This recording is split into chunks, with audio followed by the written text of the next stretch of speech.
The silence stretched across the vineyard terrace as Patricia Morrison held up her phone, showing the family group chat to everyone at the dinner table. Her voice dripped with condescension as she read aloud the message I'd sent earlier declining their invitation to join the family hiking trip the next morning. Before we jump back in, tell us where you're tuning in from, and if this story touches you, make sure you're subscribed, because tomorrow I've saved something extra special for you. Maya says she needs to rest because she's tired from the drive up here, tired from sitting in a car for 2 hours. The laughter that followed was sharp and knowing, the kind that cuts through pretense and reveals exactly what people think of you when they believe you can't defend yourself. Jake, my husband of 3 years, didn't even look up from his wine glass. He just shook his head with that familiar expression of embarrassment mixed with resignation, as if my supposed laziness was a cross he'd learned to bear. "She's been like this since we got married," he said to his sister Jessica, speaking about me as if I weren't sitting right there, always finding excuses to avoid family activities. I keep telling her she needs to be more active, more engaged, but you know how it is. What they didn't know, what none of them had ever bothered to discover, was that while they were planning their morning hike, I would be taking a video call with the CEO of Morrison Development Group. The same Morrison Development Group that belonged to Jake's father, Robert, sitting at the head of this very table. The same company that had been using my workflow management software for the past 18 months, paying my company nearly $200,000 annually in licensing fees. The same Robert Morrison who would be asking my team to expedite a critical system update that could make or break their biggest project of the year. But as I sat there listening to them dissect my character with surgical precision, none of them had any idea that the lazy daughter-in-law they loved to mock had built the technological backbone that kept their precious family business running smoothly. They saw a woman who preferred staying in bed until 10 in the morning and declined invitations to their vigorous outdoor adventures. They never asked why I spent so much time on my laptop, why I received urgent phone calls at odd hours, or why I sometimes disappeared for days on what I called business trips that Jake had long since stopped inquiring about. The story of how I became the black sheep of the Morrison family begins 4 years ago in Seattle, where I'd moved from Austin after selling my first startup to a major tech conglomerate for $37 million. I was 28, financially independent, and ready to start my next venture. What I wasn't ready for was falling in love with someone whose family would spend the next 3 years systematically trying to diminish everything I'd accomplished. I met Jake at a networking event hosted by the Seattle Tech Alliance. He wasn't part of the tech world, which initially intrigued me. Most of the men I'd dated were entrepreneurs or engineers, driven by the same relentless ambition that had shaped my 20s. Jake represented something different, a connection to a world beyond startup culture and venture capital.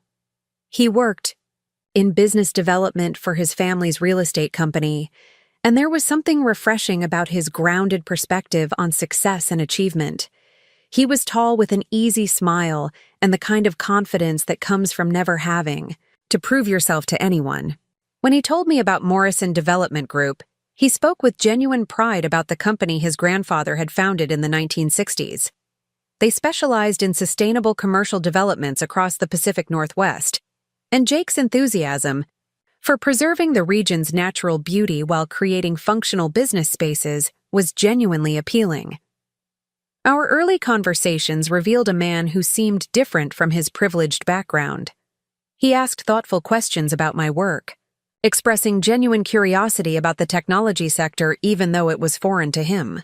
When I explained how my previous company had developed predictive analytics software for supply chain management, he listened intently and asked follow-up questions that suggested he was truly interested in understanding my world. I was careful about revealing too much too quickly. Past experience had taught me that mentioning the sale of my first company often changed how people perceived me. Some became overly interested in my financial status, while others seemed intimidated by early success they hadn't achieved themselves. With Jake, I simply said I'd recently exited a successful startup and was working on my next project. It wasn't entirely truthful, but it wasn't misleading either. What I was working on was Streamline Flow, a comprehensive workflow management platform designed specifically for mid-sized companies struggling with operational efficiency. The idea had come to me during the acquisition process of my first company, when I'd watched two different corporate cultures attempt to merge their completely incompatible systems. I saw an opportunity to create software that could adapt to existing business processes rather than forcing companies to restructure everything around new technology. The development phase was intensive, requiring 18-hour days and the kind of focused concentration that made maintaining relationships challenging. Jake seemed to understand this better than previous boyfriends had. He didn't demand constant attention or get frustrated when I canceled dinner plans because I was debugging a critical system failure. Instead, he would show up at my apartment, with takeout from my favorite Thai restaurant, and work quietly on his laptop while I coded. Those evenings created an intimacy I hadn't experienced before. We existed comfortably in each other's presence without needing constant conversation or entertainment. Sometimes he would ask about what I was building, and I'd explain the technical challenges I was facing. He rarely understood the details, but his questions helped me think through problems from different angles. Other times, he'd share stories about interesting projects Morrison Development was considering, and I'd offer suggestions about efficiency improvements or technological solutions that might be helpful. 6 months into our relationship, Jake invited me to meet his family at their annual summer gathering in the San Juan Islands. I was nervous about the introduction, knowing that his parents moved in social circles far removed from my world. Morrison. Development Group wasn't just a business to them. It was a legacy that connected them to Seattle's establishment families. The Morrisons had been part of the city's social fabric for 3 generations, with the kind of inherited respectability that opened doors and created assumptions about worthiness. The weekend revealed fault lines I should have recognized as warnings. Patricia Morrison greeted me with the kind of smile that never reached her eyes, immediately asking about my little computer business in a tone that suggested she'd already decided it wasn't worth serious consideration. When I mentioned that I was developing enterprise software, she nodded politely, but quickly changed the subject to Jessica's recent promotion at her marketing firm, a topic that generated much more enthusiastic family discussion. Robert Morrison was more direct in his dismissal. During a conversation about economic trends affecting the real estate market, I offered some insights about how automation and remote work might change commercial space requirements. He listened with barely concealed impatience before explaining that real estate was a tangible business that dealt with actual assets, not theoretical digital products that could disappear overnight. The conversation effectively ended my participation in any serious business discussions for the remainder of the weekend. Jake's siblings treated me with polite indifference, tinged with subtle condescension. Jessica worked in marketing for a prominent Seattle advertising agency and seemed to view my technical background as socially awkward rather than professionally impressive. When other guests asked about my work, she would interject with comments like, "Maya's brilliant with computers, but she's still learning about the business side of things." Ryan, who handled client relations for Morrison Development, simply avoided engaging with me altogether unless social politeness demanded it. The weekend established a pattern that would define my relationship with Jake's family for the next 3 years. They weren't openly hostile, but they made it clear that I existed outside their circle of serious consideration. My work was treated as a hobby rather than a career, my opinions dismissed as uninformed, and my presence tolerated rather than welcomed. Jake noticed their coolness, but seemed to interpret it as typical family protectiveness rather than systematic exclusion. What made their attitude particularly frustrating was how wrong they were about everything they assumed about me. While they worried that I might be a gold digger attracted to Jake's family wealth, I was quietly building a company that would soon eclipse their annual revenue. While they questioned whether I understood real business, I was solving operational Challenges for companies similar to theirs across multiple industries. While they treated me like an outsider who didn't belong in their established social order, I was creating technology that would eventually become essential to their own success. The irony deepened after Jake and I married in a ceremony that his family barely tolerated. Patricia Morrison spent the planning process suggesting more appropriate venues and questioning every decision that reflected my preferences rather than Morrison family traditions. The guest list became a particular source of tension when she realized that most of my invites were colleagues from the tech industry rather than people from established Seattle families. "It's important that a Morrison wedding reflects certain standards," she explained to Jake, as if I wasn't sitting right there listening to her concerns about my inadequate social connections. Preparing and narrating this story took us a lot of time, so if you are enjoying it, subscribe to our channel. It means a lot to us. Now back to the story. Following our honeymoon, Jake and I settled into a routine that accommodated both our professional demands and his family's expectations. We bought a house in Bellevue that satisfied Patricia's standards for appropriate neighborhoods, joined the country club where Robert played golf every Saturday, and attended the charity galas that Jessica organized through her marketing connections. I learned to navigate these social obligations while protecting the time I needed for Streamline Flow's continued development. The challenge was that my most productive hours often conflicted with Morrison family activities. I did my best creative work early in the morning and late at night, when interruptions were minimal and I could maintain the deep focus that complex programming required. This schedule meant declining breakfast meetings, missing evening social events, and sometimes sleeping until late morning after working until 3 or 4 a.m. on critical system updates. To the Morrison family, these habits looked like laziness rather than dedication. They saw someone who couldn't be bothered to wake up for family breakfast, but never witnessed the all-night debugging sessions that preceded those morning sleep-ins. They noticed when I declined hiking invitations, but missed the weekend conferences where I presented Streamline Flow to potential enterprise clients. They criticized my lack of enthusiasm for their recreational activities while remaining completely unaware of the professional achievements that were earning recognition throughout the technology sector. Jake understood my work schedule better than his family did, but even he didn't fully grasp the scope of what I was building.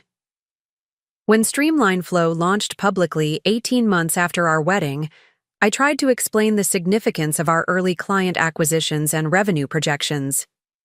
He listened supportively, but seemed more interested in whether the success might allow me to reduce my working hours and become more available for family commitments. The disconnect became particularly apparent when Morrison Development Group began experiencing operational challenges that Streamline Flow was specifically designed to address. Robert Morrison complained frequently about project management inefficiencies, communication breakdowns between departments, and the difficulty of coordinating multiple development projects simultaneously. These were exactly the problems my software solved for similar companies, but suggesting a solution felt impossible given how thoroughly the family had dismissed my professional expertise. Instead, I watched them struggle with issues I could resolve while they continued to view me as someone who contributed nothing valuable to serious business discussions. The frustration was compounded by Jake's inability to see the irony of the situation. When I pointed out that my company was gaining traction with clients facing similar challenges to his father's business, he suggested that perhaps I should focus on more practical applications rather than trying to compete with established business consulting firms. The final layer of irony emerged when Morrison Development Group's IT department, operating independently of any family input, began evaluating workflow management solutions to address their operational problems. They conducted a thorough market analysis, requested demonstrations from multiple vendors, and ultimately selected Streamline Flow as their preferred platform. The decision was based purely on technical merit and cost-effectiveness, with no awareness that the software was developed by their CEO's daughter-in-law. I learned about Morrison Development's selection of Streamline Flow through my sales team, who were excited about landing such a significant local client. The annual licensing fee represented one of our largest contracts to date, and the implementation would serve as an excellent case study for similar companies in the Pacific Northwest market. My team was particularly pleased because Morrison Development had specifically praised Streamline Flow's intuitive interface and comprehensive feature set during their evaluation process. The installation and training process required several months of coordination between my technical team and Morrison Development staff. Throughout this period, I attended family dinners where Robert Morrison discussed the challenges of implementing new software systems and the importance of finding vendors who understood the complexities of their business. He spoke with authority about the evaluation process and his satisfaction with the solution they'd selected, never once mentioning the name of the company or questioning whether anyone at the table might have insights into workflow management technology. Jake would nod sympathetically during these conversations, occasionally asking his father whether the new system was living up to expectations. Robert's responses were consistently positive, praising the software's effectiveness and noting how much more efficiently his teams were operating since the implementation. He particularly appreciated the real-time project tracking capabilities and the automated reporting features that had eliminated hours of manual administrative work each week. Listening to these discussions required tremendous self-control. Every instinct urged me to reveal the connection and claim credit for solving problems that had frustrated Morrison Development for years. But I also recognized that disclosure would fundamentally alter family dynamics in unpredictable ways. The Morrison family had invested 3 years in maintaining their perception of me as professionally irrelevant, and learning that their business success now depended on software I'd created would challenge assumptions they weren't prepared to question. So I remained silent, watching my father-in-law praise my work while continuing to treat me as someone whose opinions about business matters weren't worth soliciting. I listened to Jake express admiration for his father's wise technology choices, while ignoring my suggestions about efficiency improvements for his own projects. I endured Patricia Morrison's comments about my lack of ambition, while my company's revenue grew to exceed Morrison Development's annual profit margins. The cognitive dissonance became increasingly difficult to manage, as Streamline Flow's success attracted attention throughout the technology sector. Industry publications featured articles about our innovative approach to workflow management, and I began receiving speaking invitations from major conferences. The company was mentioned in Forbes as one of the most promising enterprise software startups in the Pacific Northwest, and venture capital firms started reaching out about potential expansion funding. None of this recognition penetrated the Morrison family's awareness because they'd never bothered to learn the name of my company or follow developments in the technology sector generally. When local business journals published profiles of successful Seattle entrepreneurs, they remained focused on real estate industry publications and society magazines. When Streamline Flow received regional awards for innovation and growth, they were attending charity galas and country club events, where such achievements went unnoticed. The isolation was compounded by Jake's increasing pressure for me to modify my professional commitments to better accommodate his family's expectations. He suggested that successful people should be able to delegate more responsibilities and create better work-life balance. When I explained that entrepreneurs couldn't simply step away from critical business decisions, he questioned whether my company was really as important as I claimed, or whether I was using work as an excuse to avoid family engagement. These conversations revealed how little Jake understood about what I'd built or why it mattered to me. He saw Streamline Flow as a project that should eventually reach completion, allowing me to move on to other interests or perhaps focus on starting a family. The concept of building and scaling a technology company as a long-term career commitment seemed foreign to him, despite his own dedication to continuing his family's real estate legacy. The disconnect became particularly painful during Morrison, family gatherings where my absence from daytime activities would generate commentary about my lack of energy and engagement. Patricia Morrison developed a repertoire of subtle criticisms delivered with concerned sympathy, wondering aloud whether I might benefit from more exercise, better sleep habits, or perhaps professional help for what she delicately referred to as motivational challenges. These comments were always made in front of other family members or guests, creating public moments of humiliation that I was expected to accept graciously. Defending myself would have required explaining work commitments that the family had already dismissed as unimportant, while remaining silent confirmed their narrative about my character flaws.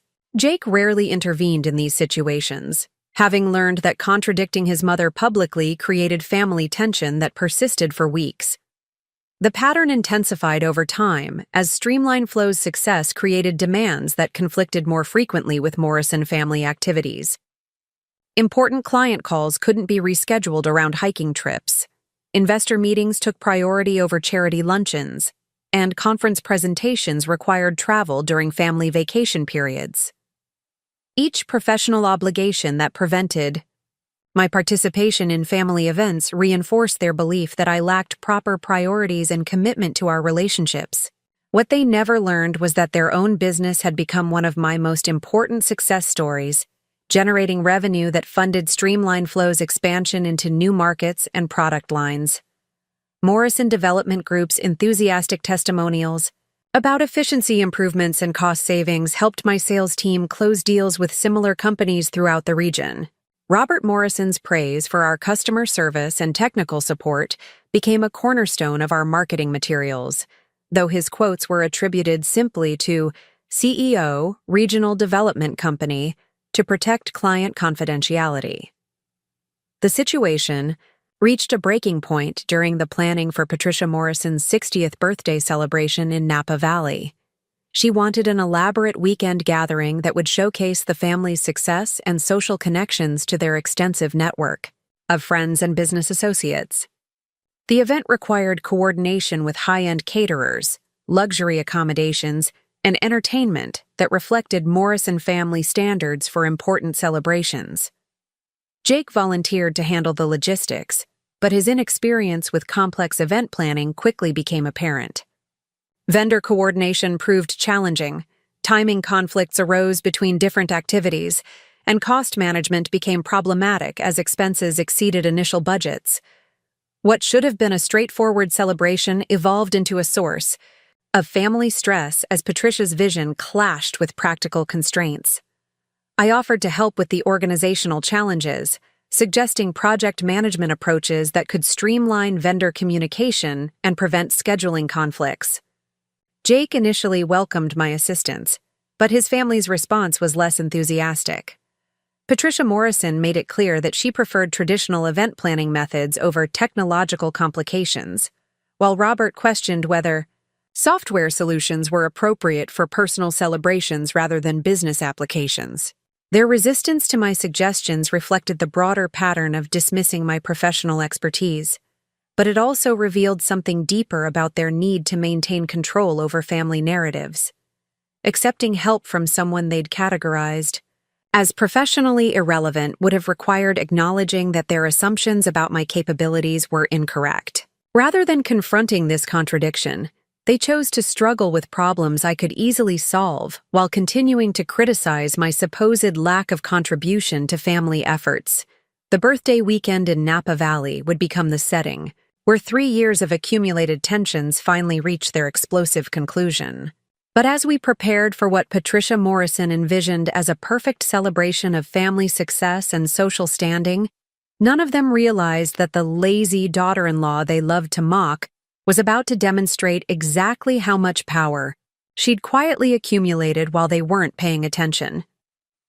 The escalation began subtly, as these things often do, with small comments that accumulated like paper cuts until they formed a wound too deep to ignore. The first incident happened during Jake's birthday dinner at the exclusive canless restaurant overlooking Elliott Bay. I had arrived 20 minutes late after a critical video conference with our development team in Austin ran longer than expected. We were troubleshooting a security vulnerability that could affect thousands of users across multiple client companies, including Morrison Development Group, though I couldn't mention that detail to explain my delay. Patricia Morrison looked pointedly at her Cartier watch as I approached their table. "How lovely that you could join us, Maya. We weren't sure if you'd make it." Her voice carried that particular tone of disappointment mixed with resignation, as if my tardiness confirmed something she'd always suspected about my character. Jake stood to pull out my chair, his jaw tight with embarrassment, while the rest of the family exchanged meaningful glances that spoke volumes about conversations they'd already had regarding my reliability. "I'm sorry," I said, settling into my seat and reaching for Jake's hand. There was an urgent situation at work that couldn't wait. The explanation felt hollow, even as I spoke it, because I couldn't elaborate without revealing the scope of my responsibilities or the potential impact of the security breach we'd just resolved. To them, it simply sounded like another excuse from someone who couldn't prioritize properly. Robert Morrison leaned back in his chair, swirling his wine glass with practiced authority. "You know, Maya, in my experience, truly urgent business situations are quite rare. Most of what people call emergencies are actually poor planning or ineffective delegation." He paused, letting his words settle over the table like a pronouncement from on high. "Successful leaders learn to trust their teams and maintain boundaries between work and personal commitments." The irony was staggering. As he spoke, my team was implementing patches across hundreds of corporate networks to prevent potential data breaches that could have cost companies millions in losses and regulatory penalties. Morrison Development Group's entire project management system was protected by security protocols I'd personally designed, but I sat there listening to lectures about business priorities from someone whose company's digital infrastructure depended entirely on my expertise. Jessica joined the conversation with her characteristic blend of concern and condescension. "Maybe you need to hire more people, Maya. It seems like you're taking on too much responsibility. Most small businesses struggle with proper staffing." "In the beginning." She smiled sympathetically, as if offering sage advice to someone clearly out of their depth. "Jake could probably give you some guidance about building effective teams. The Morrison companies have decades of experience with organizational development."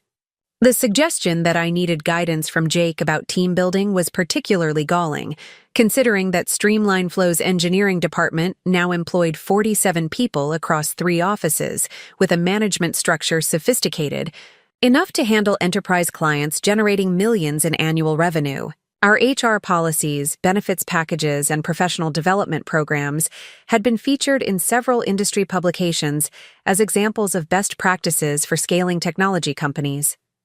But explaining any of this would have sounded like bragging to a family already convinced that my work was amateur hobby disguised as serious business. Jake squeezed my hand under the table, a gesture meant to be supportive, but that felt more like an apology for his family's behavior. "Maya's company is doing really well," he said, though his tone suggested he was stating something he hoped was true rather than something he understood. "She's been working incredibly hard to grow the business."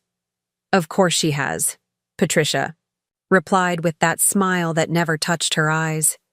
"We all admire Maya's dedication. It's wonderful when people find ways to stay busy and feel productive. I just worry that she might be putting unnecessary pressure on herself to prove something, when she already has everything she needs right here with our family."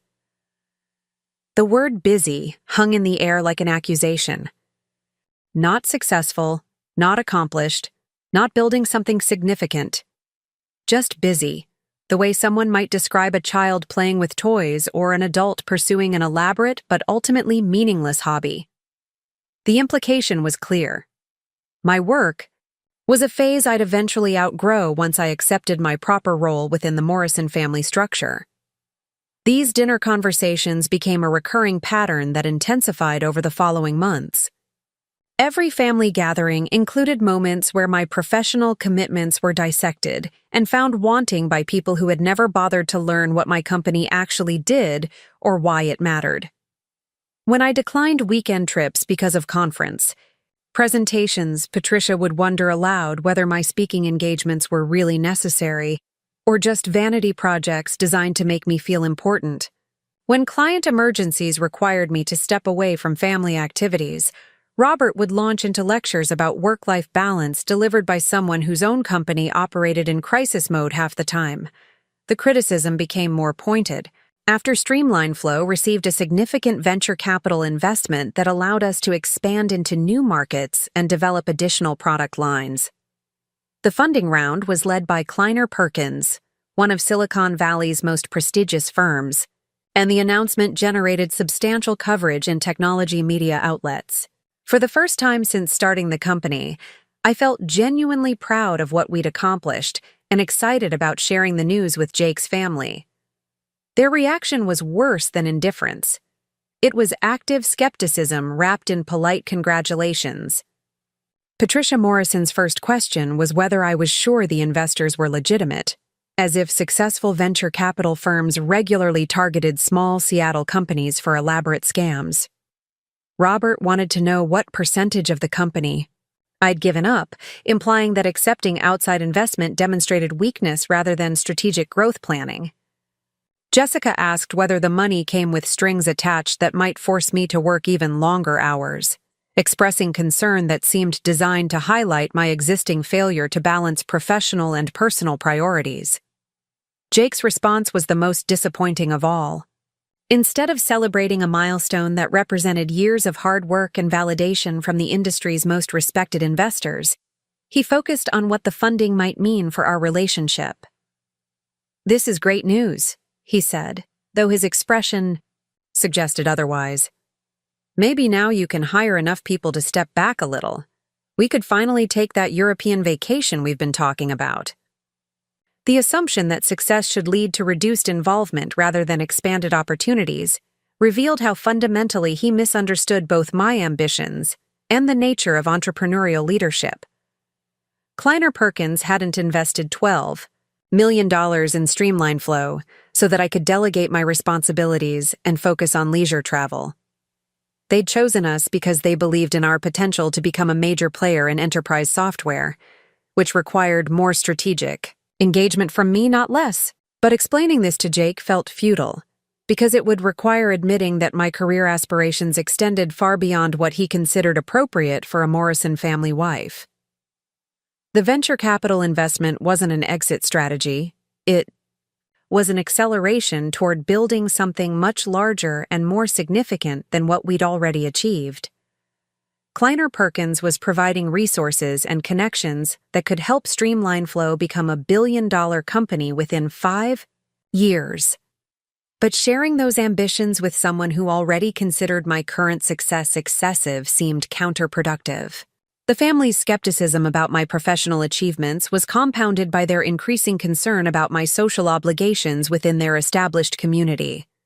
Seattle's business elite operated through interlocking networks of charity boards, cultural institutions, and exclusive social clubs where relationships were cultivated and maintained through consistent participation in prescribed activities. The Morrison family held prominent positions within these networks, serving on museum boards, organizing fundraising galas, and hosting dinner parties where deals were discussed and alliances formed. My reluctance to engage fully with these social expectations became another source of friction that was interpreted as laziness rather than strategic time management. When Patricia Morrison suggested that I join the board of the Seattle Symphony, I explained that my current workload made it impossible to provide the level of commitment that such positions required. She responded with visible frustration, pointing out that other busy professionals managed to balance demanding careers with community service obligations.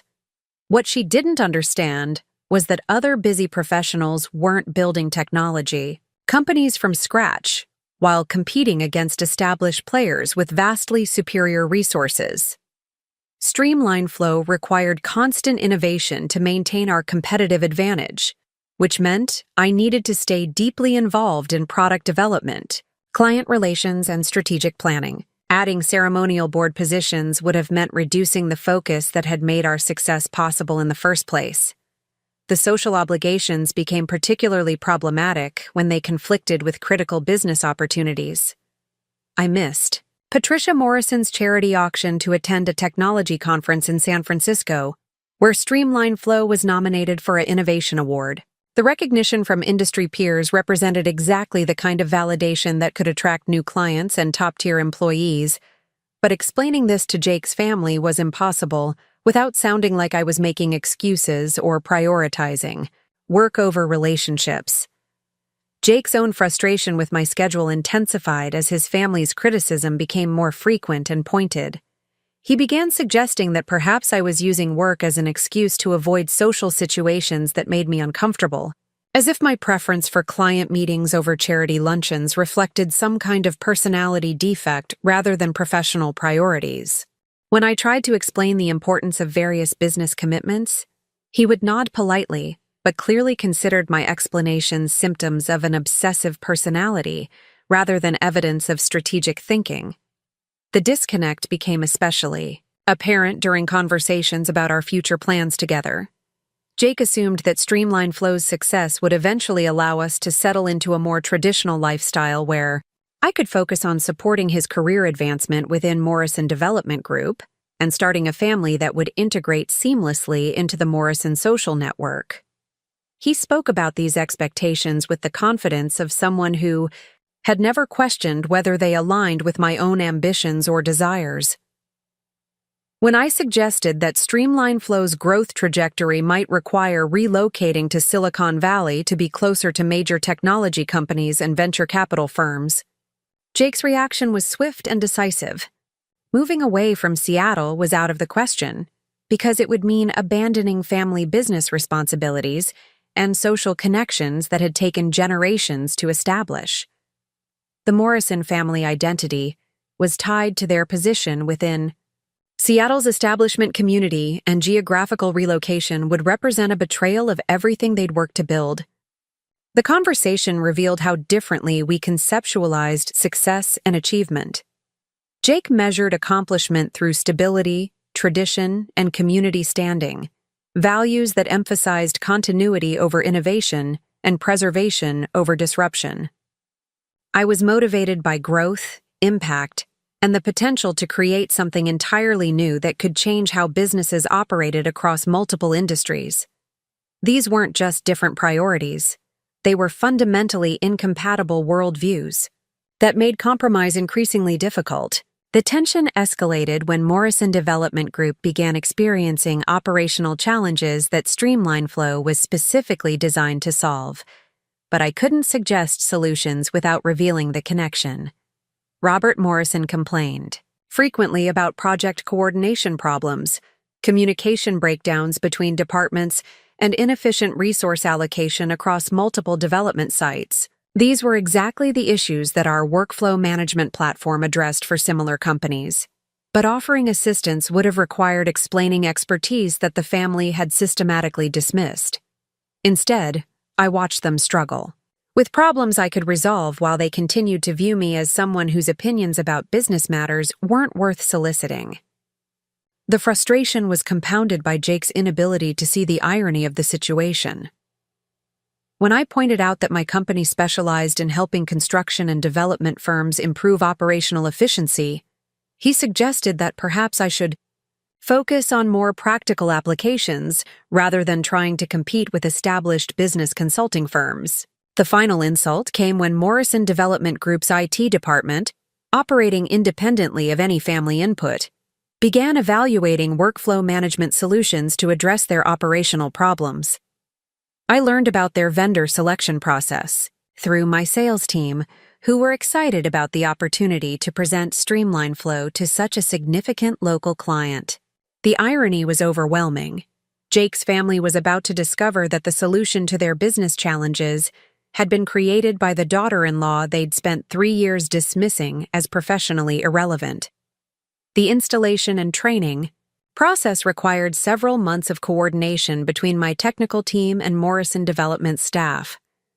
Throughout this period, I attended family dinners where Robert Morrison discussed the implementation progress and praised the new system's effectiveness. He spoke with authority about workflow optimization and digital transformation, using terminology he'd learned from my engineers without ever questioning whether anyone at the table might have insights into enterprise software development. Listening These conversations required tremendous self-control. Every instinct urged me to reveal the connection and claim credit for solving problems that had frustrated Morrison development for years. But I also recognized that disclosure would fundamentally alter family dynamics in unpredictable ways. The Morrison family had invested 3 years in maintaining their perception of me as professionally irrelevant, and learning that their business success now depended on software I'd created would challenge assumptions they weren't prepared to question. The cognitive dissonance became unbearable during a particularly difficult family dinner, where Patricia Morrison decided to address my motivational issues directly. She'd been drinking wine throughout the evening, which always loosened her tongue and made her criticisms more pointed. As the rest of the family discussed weekend plans for hiking and wine tasting in the Columbia River Gorge, she turned to me with that expression of concerned disappointment that had become her signature. "Look, Maya dear, I've been thinking about our conversation last month regarding your energy levels and engagement with family activities."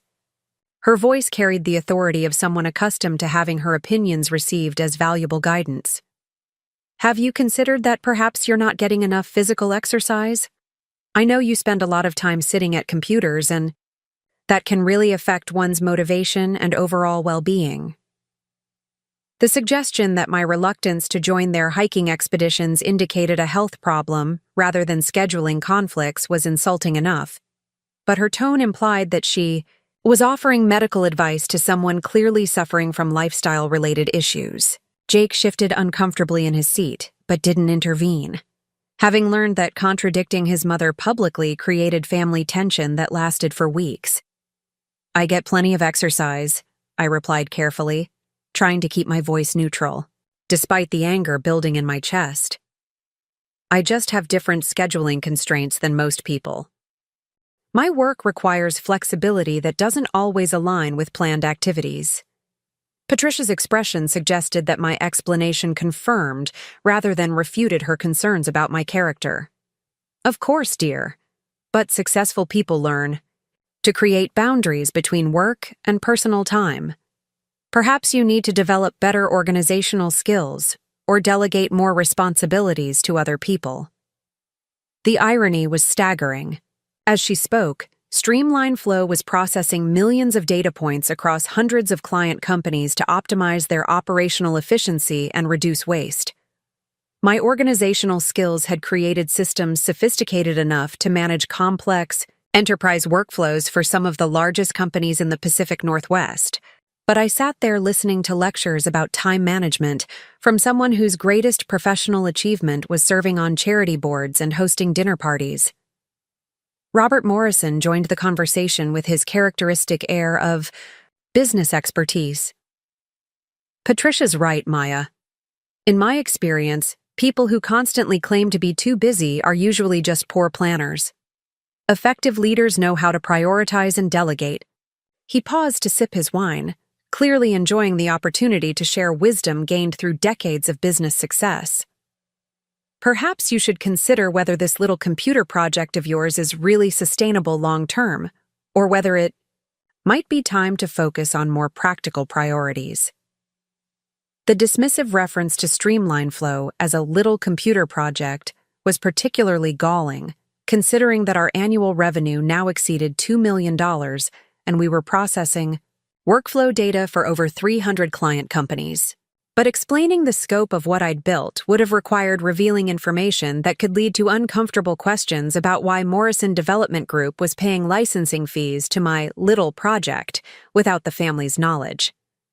Jake finally spoke up, though his intervention felt more like damage control than genuine support. "Maya's company is doing really well," he said, the same phrase he'd used countless times before when his family's criticism became too pointed to ignore completely. "She's been working hard to build something successful." "I'm sure she has," Jessica interjected with that sympathetic smile that always preceded her most cutting observations. "But sometimes working hard isn't the same as working smart. Maybe Maya needs to think about whether all this effort is really leading anywhere meaningful or whether she's just keeping herself busy to avoid dealing with other aspects of life." The suggestion that my career was elaborate procrastination, designed to avoid meaningful responsibilities like supporting Jake's advancement within Morrison Development Group, revealed how thoroughly they'd misunderstood everything about my motivations and achievements. They saw someone making excuses to avoid family obligations, not someone building technology that was revolutionizing how businesses operated across multiple industries. The conversation continued for another hour, with various family members, offering advice about work-life balance, stress management, and the importance of maintaining perspective about what really mattered in life. Throughout their lectures, none of them showed any curiosity about what my company actually did or why it might be important to the clients who paid substantial fees for our services. They'd decided 3 years ago that my work wasn't worth understanding, and subsequent evidence of its significance had been systematically ignored or reinterpreted to fit their existing narrative. That night, lying awake next to Jake while he slept peacefully, I made a decision that would change everything. The Morrison family's upcoming celebration in Napa Valley would become the setting where 3 years of accumulated disrespect finally reached its breaking point. But unlike the passive victim they expected me to remain, I would arrive prepared with information that would shatter their carefully constructed illusions about my supposed inadequacies and their own business acumen. The planning for Patricia, Morrison's 60th birthday weekend, had been Jake's responsibility, but his inexperience with complex event coordination was becoming increasingly apparent as the date approached. Vendor communications were disorganized, scheduling conflicts arose between different activities, and budget management became problematic as expenses exceeded initial estimates. What should have been a straightforward celebration was evolving into a source of family stress that threatened to overshadow the occasion itself. I had offered to help with organizational challenges, suggesting project management approaches that could streamline coordination and prevent problems. Jake initially welcomed my assistance, but his family's response was less enthusiastic. They preferred traditional planning methods over technological solutions, viewing my suggestions as unnecessarily complicated rather than potentially helpful. Their resistance reflected the broader pattern of dismissing my professional expertise, but it also created an opportunity for demonstrating exactly how much they didn't understand about my capabilities. While they struggled with problems I could easily solve, I began preparing documentation that would reveal the true scope of Streamline Flow's success and its impact on companies like Morrison Development Group. The birthday weekend in Napa Valley would become my moment of reckoning with 3 years of accumulated humiliation and dismissal. But as Patricia Morrison envisioned her perfect celebration of family success and social standing, none of them realized that the lazy daughter-in-law they loved to mock was about to demonstrate exactly how much power she'd quietly accumulated, while they weren't paying attention. The revelation came on a Tuesday morning in March when I accidentally opened Jake's laptop while searching for my charger. His email was still logged in, displaying a message thread with the subject line, Napa. Planning update that I couldn't help but notice. What I discovered in those messages changed everything I thought I understood about my marriage and my place in the Morrison family hierarchy. The email chain revealed months of careful coordination for Patricia Morrison's birthday celebration. But it wasn't the logistics that made my blood run cold. It was the casual way Jake discussed our relationship with his sister Jessica, treating our marriage like a business problem that required strategic management. Maya's schedule conflicts are becoming more frequent, he had written. I think we need to have a serious conversation about priorities after Mom's party. The family is getting frustrated with her constant work excuses. Jessica's response was even more revealing. Maybe this is actually good timing. If she can't even make an effort for Mom's milestone birthday, it might be the wake-up call she needs about what really matters. Dad thinks she's using work as an excuse to avoid family responsibilities, and honestly, I'm starting to agree with him. How important can her little software company really be? But the most devastating message came from Jake himself, sent just 2 days earlier to someone named Lauren Blake. The name wasn't familiar, but the content made my hands shake as I read. I keep thinking about our conversation last month. You're right that I deserve someone who shares my values and understands what family means. Maya's obsession with her work is affecting everything, and I'm tired of making excuses for her behavior. After Mom's party, I think it's time to have some difficult conversations about our future. I took screenshots of everything before closing the laptop, my mind racing as I processed the implications. Jake wasn't just frustrated with my schedule. Conflicts, he was actively discussing our relationship problems with another woman, someone who apparently encouraged him to question our compatibility. The casual reference to previous conversations suggested this wasn't their first discussion about my supposed shortcomings as a wife. The betrayal cut deeper than I expected. For 3 years, I had endured his family's constant criticism while believing that Jake himself supported my career, even if he didn't fully understand it. Learning that he had been sharing their concerns behind my back, discussing our private relationship issues with someone who clearly had her own agenda, shattered the foundation of trust I thought we'd built together. But the screenshots also provided something valuable, evidence that the Morrison family's dismissive treatment wasn't random rudeness, but coordinated strategy. They had been systematically undermining my confidence and position within the family structure, testing my reactions to see how much disrespect I would tolerate before pushing back. Jake's participation in these discussions revealed that he wasn't the supportive husband caught between loyalty to his family and love for his wife. He was an active participant in creating the hostile environment I'd been struggling to navigate. The discovery motivated me to investigate further.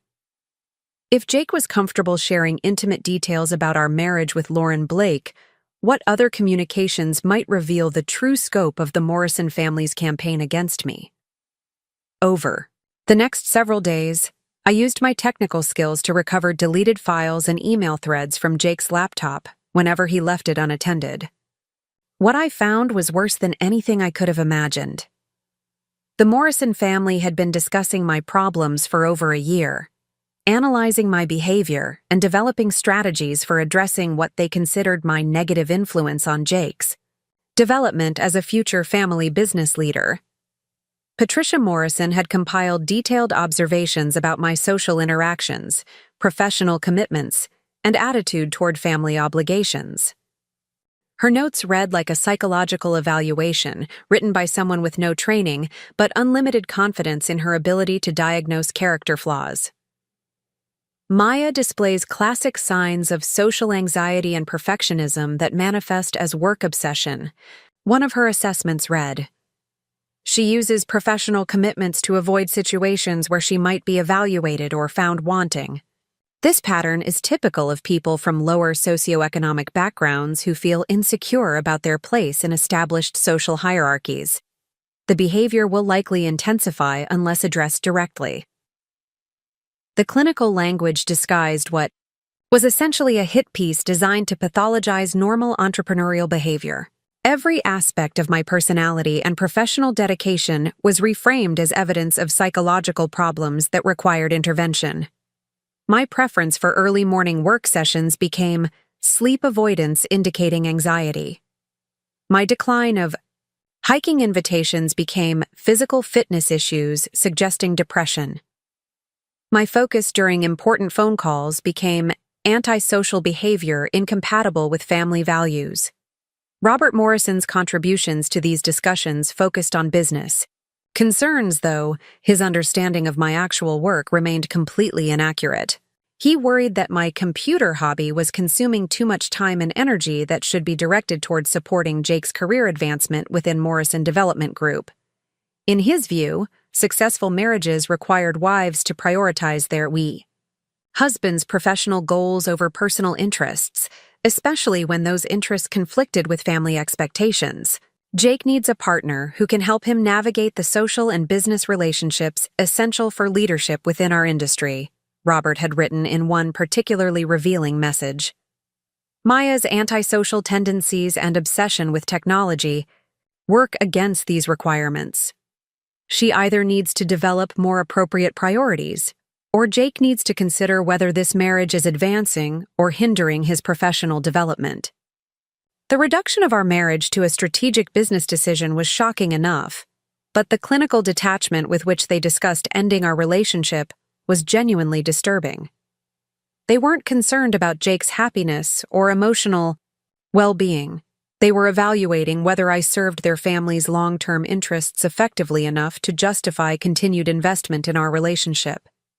Jessica's messages revealed the depth of her personal animosity toward me, going far beyond simple disapproval into active malice. She had been documenting what she called my social failures at family gatherings, building a case for why I didn't belong in their established community. Maya consistently demonstrates that she doesn't understand or respect the standards that define our social circle, she wrote to her mother. Her refusal to engage appropriately with charity work, cultural institutions, and family traditions shows a fundamental incompatibility with Morrison family values. Jake deserves someone who enhances rather than undermines his social position. The messages also revealed coordination with Lauren Blake, who apparently had been Jake's girlfriend, in college and remained part of their extended social network. Lauren had recently moved back to Seattle after completing graduate school in California, and the Morrison family clearly viewed her return as an opportunity to address what they considered the Maya problem. Their communications discussed strategies for reintroducing Lauren into Jake's social circle and creating opportunities for them to reconnect without making their intentions obvious to me. Lauren understands what it means to be part of a family like ours, Patricia had written to Jessica. She comes from similar background and shares our values about community responsibility and social obligations. Most importantly, she genuinely enjoys the activities and relationships that Maya finds so burdensome. Jake was much happier and more engaged when he was with someone who appreciated the life we've built here. The carefully orchestrated campaign to undermine my marriage while positioning Lauren as a superior alternative was sophisticated in its subtlety. They weren't directly encouraging Jake to have an affair. They were creating circumstances where comparison between his current wife and his former girlfriend would naturally favor the woman who embraced everything I supposedly rejected. Every criticism of my behavior implicitly highlighted qualities that Lauren possessed and I lacked. But the most damaging discovery was evidence that Jake had been actively participating in these discussions for months, sharing private details about our relationship and expressing doubts about our compatibility that he'd never voiced to me directly. His messages revealed growing frustration with what he called my selfishness and inability to compromise, though the specific examples he cited were all professional commitments that any serious entrepreneur would consider non-negotiable. "I'm tired of always having to make excuses for Maya's behavior," he had written to Lauren after I missed his cousin's wedding to attend a critical investor meeting. She claims her work is important, but honestly, how important can it really be if she's the only person who can handle basic business decisions? It feels like she uses these supposed emergencies to avoid family responsibilities she doesn't want to deal with. The dismissive reference to basic business decisions revealed how fundamentally Jake misunderstood the nature of entrepreneurial leadership.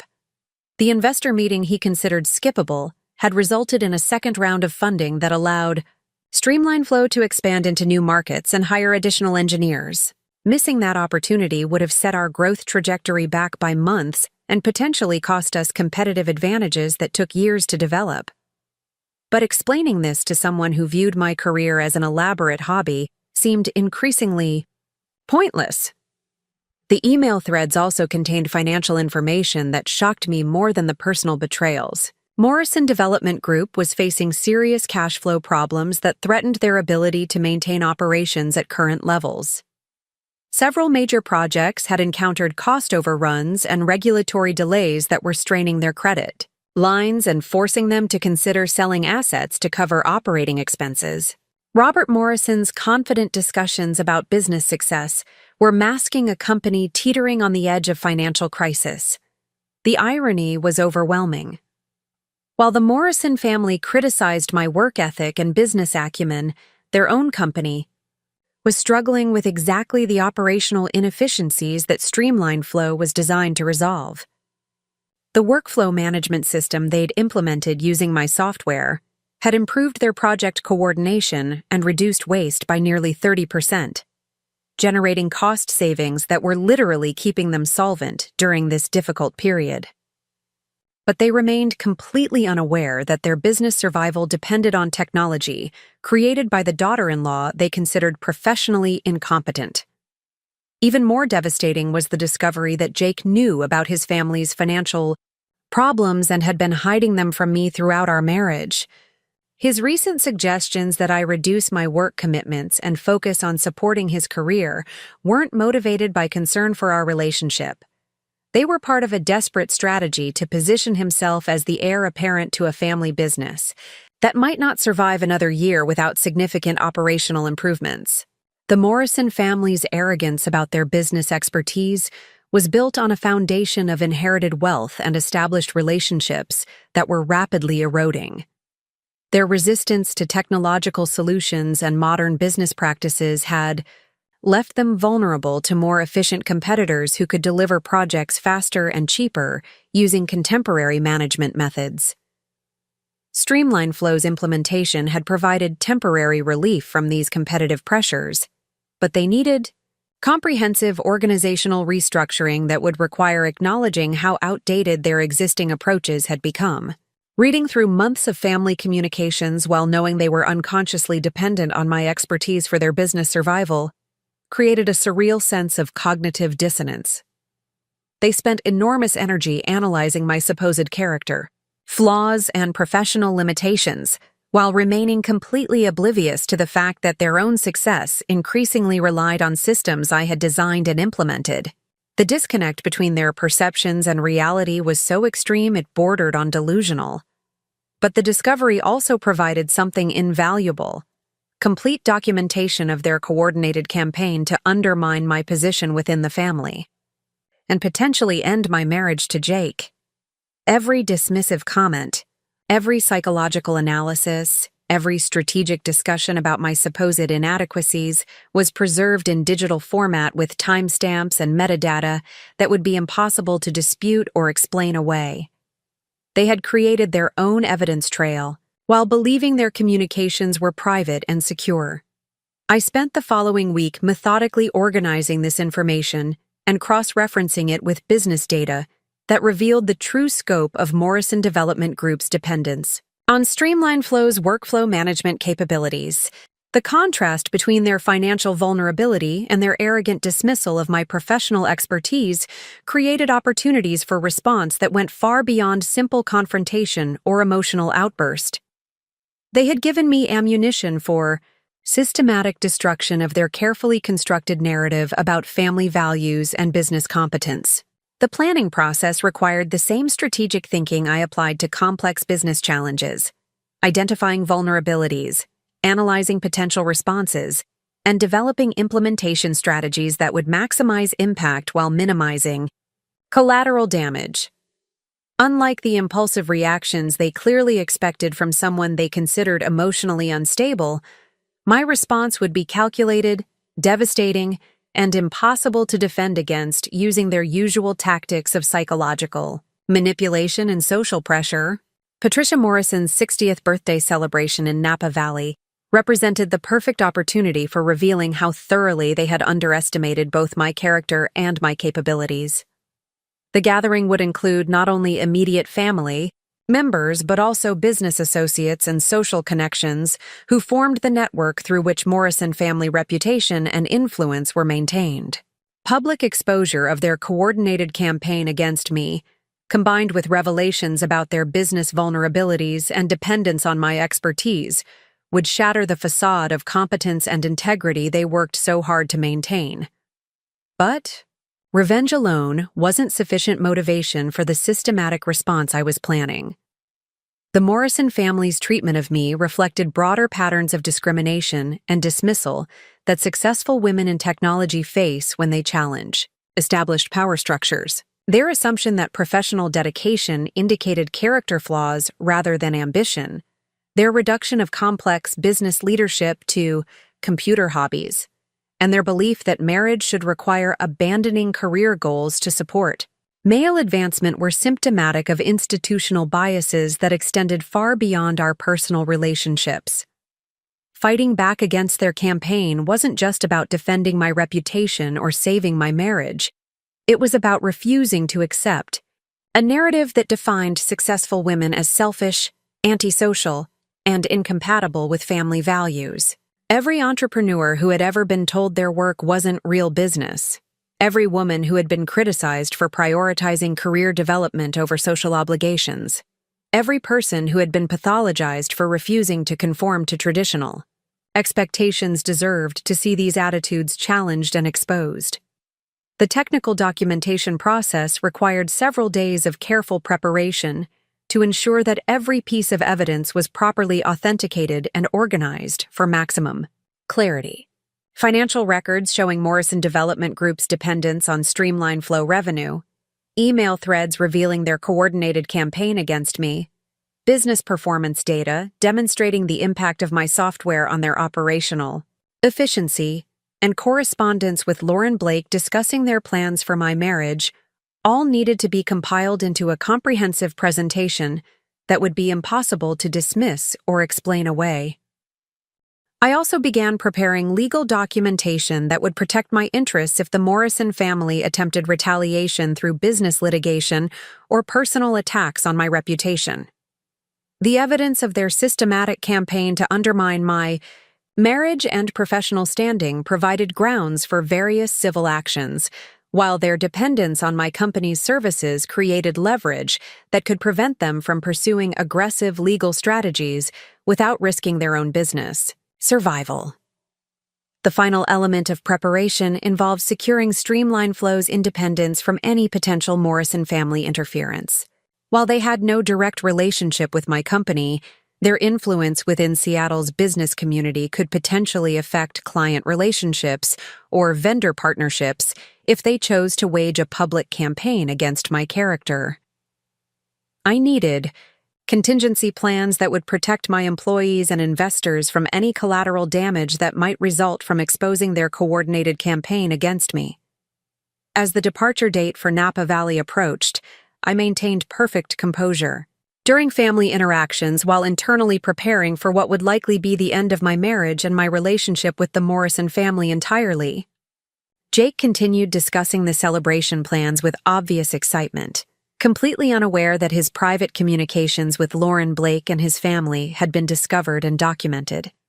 His casual mentions of Lauren's attendance at the EEC birthday weekend felt like additional insults added to an already overwhelming list of betrayals. The night before our flight to California, I packed carefully selected documentation in my carry-on luggage, while Jake showered and prepared for what he clearly expected to be a relaxing family celebration. Hidden among business papers and conference materials were printed copies of every email thread, financial statement, and legal document that would be needed to systematically dismantle 3 years of accumulated lies and manipulation. The Morrison family had spent months planning what they hoped would be my final humiliation as a member of their social circle, but they had no idea that their victim had been preparing a response that would expose everything they had tried so hard to conceal. The flight to San Francisco gave me several hours of uninterrupted time to review my strategy and confirm that every element of documentation was properly organized for immediate access when needed. Jake spent the journey reading business magazines and occasionally commenting on articles about real estate development trends, seemingly relaxed and confident about the weekend ahead. His casual demeanor while knowing about the family's campaign against me and his ongoing emotional relationship with Lauren Blake felt like a final confirmation that our marriage had been built on foundations that were fundamentally dishonest. As we descended toward the San Francisco airport with the golden California landscape spreading below us, I felt a strange sense of calm settling over my thoughts. For 3 years, I had tried to earn acceptance from people who were determined to reject everything I represented. I had tolerated systematic disrespect, while believing that patience and persistence might eventually change their attitudes toward my work and my place in their family structure. But the evidence hidden in my luggage proved that their hostility wasn't based on misunderstanding or cultural differences. It was a deliberate strategy designed to force me out of Jake's life and replace me with someone who better served their social and business interests. Patricia Morrison's 60th birthday celebration would indeed be memorable, though not for the reasons she was anticipating. The weekend she envisioned as a perfect demonstration of family success and social standing was about to become the setting for revelations that would shatter their carefully constructed narrative about business competence, family values, and moral authority. But unlike the emotional victim they expected to humiliate and dismiss, they would be confronting someone who had spent months preparing systematic documentation of their coordinated campaign against her marriage and her reputation. The luxury resort in Napa Valley represented everything the Morrison family valued about their social position: exclusivity, tradition, and the kind of understated elegance that signaled membership in established elite circles. As our taxi approached the entrance through manicured vineyards and rolling hills, I could see why Patricia had chosen this location for her milestone celebration. It provided the perfect backdrop for demonstrating family success while creating an environment where their social network could gather to appreciate Morrison influence and accomplishment. What they didn't realize was that their choice of such a prominent venue would make the revelations I was planning even more devastating when they inevitably became public knowledge throughout their extended social and business community. The Auberge du Soleil Resort exceeded even Patricia Morrison's exacting standards for luxury and sophistication. Perched high above the Napa Valley floor, the property offered panoramic views of terraced vineyards stretching toward distant mountains, while guest accommodations were designed to blend seamlessly with the natural landscape. The Morrison family had reserved an entire section of the resort for their celebration weekend, ensuring privacy for what Patricia envisioned as an intimate gathering of their most important social and business connections. Jake and I were assigned a suite overlooking the valley, complete with a private terrace and infinity pool that reflected the golden afternoon light. Under different circumstances, I might have appreciated the romantic setting and the obvious care that had gone into selecting our accommodations. Instead, I unpacked my carefully prepared documentation while Jake showered, arranging everything in my laptop bag for easy access when the moment arrived to reveal what I had discovered about their coordinated campaign against our marriage. The welcome reception that evening provided my first opportunity to observe the full scope of the Morrison family's social network in action. Patricia had invited approximately 40 guests, including business associates from Seattle's real estate community, board members from various cultural institutions, and longtime family friends whose relationships spanned multiple generations. The gathering represented decades of careful relationship cultivation and strategic alliance building, creating a web of mutual obligations and shared interests that extended far beyond simple social friendship.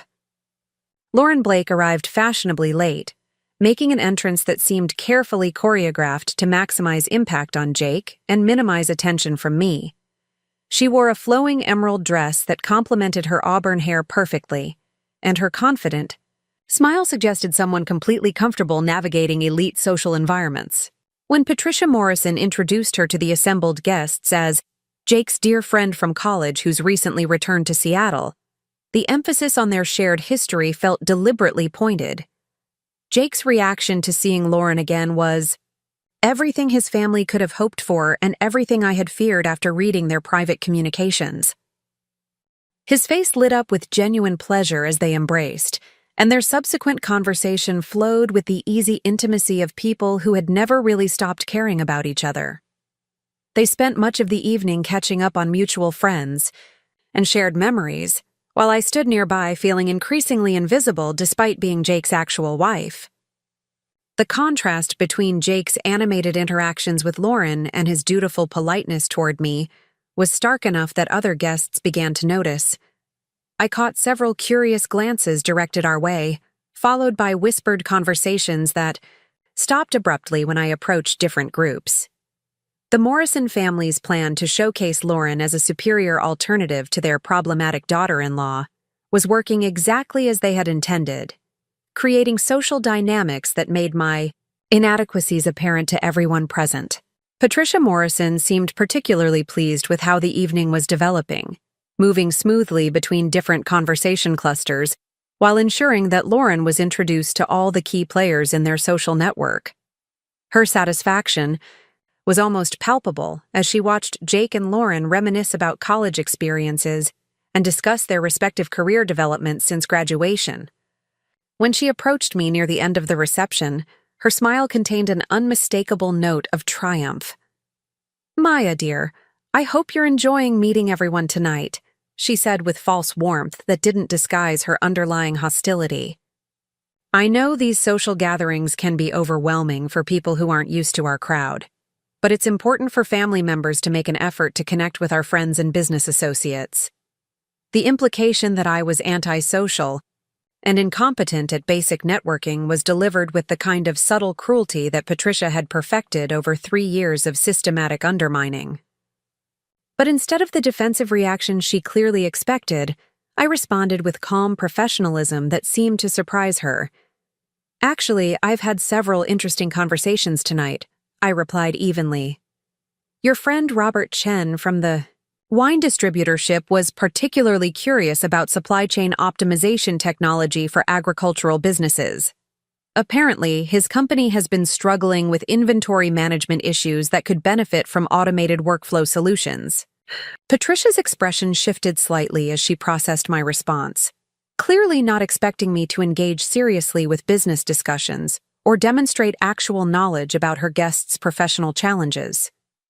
"Oh, how nice that you found something to talk about," she said, though her tone suggested she considered such technical discussions inappropriate for social occasions. What Patricia didn't realize was that Robert Chen's interest in Streamline Flow's capabilities was entirely genuine, and we had exchanged contact information for follow-up conversations about potential consulting opportunities. Throughout the evening, I had identified 3 other guests whose businesses could benefit from our workflow management solutions, turning what was supposed to be my social humiliation into productive networking for my company's expansion into new market sectors. The dinner arrangements for Patricia's actual birthday celebration the following evening revealed the full extent of their coordinated plan to marginalize me within the family structure. The seating chart placed me at the far end of the main table, separated from Jake by Lauren Blake and his cousin Marcus, while Patricia held court at the head with her most favored guests arranged in descending order of importance. My placement clearly indicated my diminished status within the Morrison hierarchy, while Lauren's prominent positioning next to Jake sent unmistakable signals about their intended future arrangements. But I had spent the day preparing my own arrangements for the evening's revelations. Using the resort's business center, I had printed comprehensive documentation packages for each family member, complete with financial statements showing Morrison Development Group's dependence on Streamline Flow, revenue, email threads revealing their coordinated campaign against me, and business performance data demonstrating how my software had improved their operational efficiency. Each package was individually labeled and organized for maximum clarity and impact. I had also prepared a presentation for the resort's conference room, complete with projection capabilities for displaying the most damaging evidence to the assembled guests. The technical setup allowed me to control the information flow precisely, ensuring that each revelation would build upon previous disclosures for maximum emotional and social impact. Unlike the emotional confrontation they expected from someone they considered psychologically unstable, my response would be methodical, comprehensive, and impossible to dismiss through their usual tactics of gaslighting and manipulation. The birthday dinner began with the kind of elaborate ritual that Patricia Morrison cherished, featuring multiple courses of carefully selected wines paired with locally sourced ingredients, prepared by the resort's renowned culinary team. The conversation flowed smoothly between topics that reinforced the Morrison family's cultural sophistication and business acumen, while I listened quietly and waited for the perfect moment to introduce information that would shatter their carefully constructed narrative about competence and integrity. Robert Morrison delivered a toast celebrating Patricia's contributions to Seattle's cultural community and her role in maintaining family traditions that spanned multiple generations. His speech emphasized themes of legacy, responsibility, and the importance of preserving values that had guided Morrison family success for decades. The assembled guests applauded enthusiastically, clearly moved by his eloquent tribute to his wife's accomplishments and character. Jake followed with his own toast, focusing on personal gratitude for his mother's guidance and support throughout his development as both a businessman and a family man. He spoke warmly about lessons learned from Patricia's example and expressed appreciation for the social connections and professional opportunities that resulted from her careful cultivation of relationships within Seattle's establishment community. His words contained subtle references to the importance of choosing life partners who shared Morrison family values, comments that seemed directed more toward Lauren than toward me. As the dinner progressed through its various courses, the conversation naturally turned toward business developments affecting their real estate projects and investment strategies. Robert Morrison discussed challenges facing the construction industry, regulatory changes affecting development permits, and market trends that would influence their strategic planning for the upcoming year. His analysis was sophisticated and well-informed, though he remained completely unaware that his company's improved operational efficiency during the past 18 months resulted directly from implementing workflow management systems designed by his supposedly incompetent daughter-in-law. The irony became even more pronounced when Patricia began discussing her volunteer work with the Seattle Technology Foundation, an organization dedicated to supporting local startups and encouraging innovation within the regional economy. She spoke passionately about the importance of nurturing entrepreneurial talent and providing resources for promising young companies that could contribute to the area's economic development. Her enthusiasm for supporting technology entrepreneurs would have been inspiring if she hadn't spent 3 years systematically undermining the actual entrepreneur sitting at her dinner table. Lauren Blake contributed to the conversation with observations about technological trends affecting various industries, demonstrating knowledge that clearly impressed the Morrison family and reinforced their belief that she possessed intellectual qualities that I lacked. Her comments were thoughtful and well-articulated, revealing someone who had clearly prepared for these discussions and understood exactly what topics would showcase her suitability as a potential Morrison family member. As the evening progressed, toward Patricia's birthday cake presentation, I excused myself from the table under the pretense of making an important business call. Several guests nodded sympathetically, clearly viewing my departure as another example of the work obsession that made me unsuitable for serious social occasions. Patricia's expression suggested satisfaction that I was removing myself rather than disrupting her celebration with inappropriate professional distractions. Instead of making phone calls, I spent 15 minutes in the resort's conference room ensuring that all technical equipment was functioning properly and that my presentation materials were organized for maximum impact. The documentation packages I had prepared were arranged on a side table, ready for distribution at the appropriate moment. Everything was positioned to create the most devastating revelation possible while maintaining complete factual accuracy. That would be impossible for the Morrison family to dispute or explain away. When I returned to the dining room, the birthday cake ceremony was concluding with enthusiastic applause and photography that would undoubtedly be featured in Seattle. Social publications. Patricia looked radiant as she accepted congratulations from her guests, clearly pleased with how perfectly the evening was unfolding according to her carefully planned specifications. The timing was ideal for introducing information that would transform her moment of triumph into something far more memorable and much less pleasant. "Before we conclude this wonderful celebration," I announced, rising from my seat with calm confidence that immediately drew everyone's attention, "I have a special presentation that I think will interest everyone here, particularly those involved in Seattle's business community." The sudden shift in conversation created a moment of uncertain silence as guests tried to interpret my intentions, and Patricia's expression moved from surprise to concern. Jake looked confused but not yet alarmed, while Lauren maintained her composure despite clearly sensing that something unexpected was about to unfold.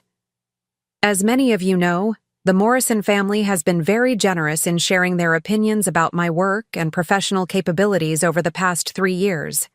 I continued, maintaining perfect eye contact with Patricia while addressing the assembled guests. Tonight, I'd like to return the favor by sharing some information about their business operations that I think you'll find quite illuminating. Robert Morrison started to speak, but I continued before he could interrupt. I've prepared a brief presentation in the conference room that includes financial documentation, email correspondence, and business performance data that reveals some fascinating insights about Morrison Development Group's recent success and their relationship with the technology sector they claim to understand so well. The sudden tension around the table was palpable as the implications of my announcement began to register.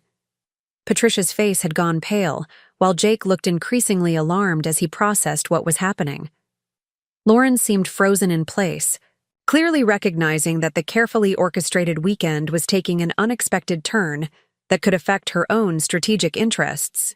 I think it would be educational for everyone to learn about the innovative workflow management solutions that have improved Morrison Development's operational efficiency by 30% over the past 18 months, I said, enjoying the growing panic in Robert Morrison's eyes as he began to understand what information I might be about to reveal. I'm particularly excited to discuss the annual licensing fees they pay to Streamline Flow Technologies for enterprise software solutions. The mention of specific company names and financial figures created immediate recognition among several guests who were familiar with both Morrison Development Group's recent improved performance and Streamline Flow's growing reputation in the Seattle technology sector. Robert Chen, the wine distributor I had spoken with the previous evening, looked particularly intrigued as he began to connect implications that the Morrison family had worked so hard to conceal. In fact, I continued, standing and moving toward the conference room while maintaining perfect composure, I think everyone would be fascinated to learn about the emails discussing my supposed professional incompetence that were exchanged between family members who had no idea that their business survival depends entirely on software systems I designed and implemented. Patricia Morrison finally found her voice, though it came out as more of a strangled whisper than her usual commanding tone. Maya, I think you've had too much wine this evening. Perhaps you should return to your room and rest before you say something you'll regret. Actually, Patricia, I've never been more clear-headed in my life, I replied with a smile that felt genuinely warm for the first time in 3 years. And I have a feeling that after tonight, you're going to understand exactly why I've been too busy with my little computer hobby to participate in all those family hiking trips you thought were so important. The transition to the conference. Room felt like a victory march as guests filed in with expressions ranging from curiosity to apprehension. Patricia Morrison tried to suggest that everyone might prefer to continue their conversations on the terrace, but the combination of social politeness and genuine intrigue made it impossible for her to prevent what was about to unfold. The Morrison family had spent the entire weekend positioning themselves as successful business leaders and moral authorities, but they were about to discover that their victim had been preparing a response that would systematically destroy every assumption they had made about power, competence, and family loyalty. As I connected my laptop to the projection system and watched the Morrison family take their seats with growing dread, I felt a profound sense of satisfaction that had nothing to do with revenge and everything to do with finally telling the truth about what I had accomplished while they weren't paying attention. For 3 years, they had treated me like an unsuccessful intruder who didn't belong in their sophisticated world. But they were about to learn that their sophisticated world had been quietly revolutionized by the woman they had worked so hard to dismiss and marginalize. The first slide displayed Streamline Flow's logo alongside our current client list, which included over 300 companies across multiple industries. The second slide showed our annual revenue figures and growth projections, numbers that, exceeded Morrison Development Group's total business volume by a substantial margin. But the third slide was the one that made Robert Morrison's face turn completely white. A detailed breakdown of licensing fees paid by Morrison Development Group to Streamline Flow Technologies over the past 18 months, totaling nearly $300,000 in payments to the daughter-in-law they considered professionally incompetent. The silence in the conference room was absolute as the implications registered with everyone present. Lauren Blake looked stunned, clearly realizing that her carefully planned re-entry into Jake's life had been based on completely inaccurate assumptions about my professional status and financial independence. Jake himself appeared to be in shock, staring at the financial figures while his brain struggled to process how thoroughly he had misunderstood both my career success and his family's business dependence on my expertise. But it was Patricia Morrison's expression that provided the most satisfaction, the complete collapse of her confident superiority, as she confronted irrefutable evidence that everything she believed about family dynamics, business competence, and social hierarchies had been systematically wrong for 3 years. The woman she had spent countless hours analyzing and dismissing as psychologically disturbed and professionally irrelevant had built the technological infrastructure that kept her family's business operational and profitable. "Now," I said, advancing to the next slide, which displayed email excerpts from their coordinated campaign against my marriage, "let's discuss some of the fascinating insights your family has shared about psychology, business management, and the appropriate role of wives in supporting their husbands' professional development." The silence that followed my revelation about the Morrison family's email communications stretched for what felt like hours, but was probably only 30 seconds. Patricia Morrison's face had progressed from pale to ashen as she stared at the projected excerpts of her own words analyzing my supposed psychological defects and professional inadequacies. The clinical language she had used to pathologize my behavior looked particularly damning when displayed in large font for 40 witnesses to read and absorb. "Maya, this is completely inappropriate," Robert Morrison finally managed to say, though his voice lacked its usual authoritative confidence. "These are private family communications taken completely out of context. I think everyone would prefer to return to celebrating Patricia's birthday rather than enduring this vindictive display."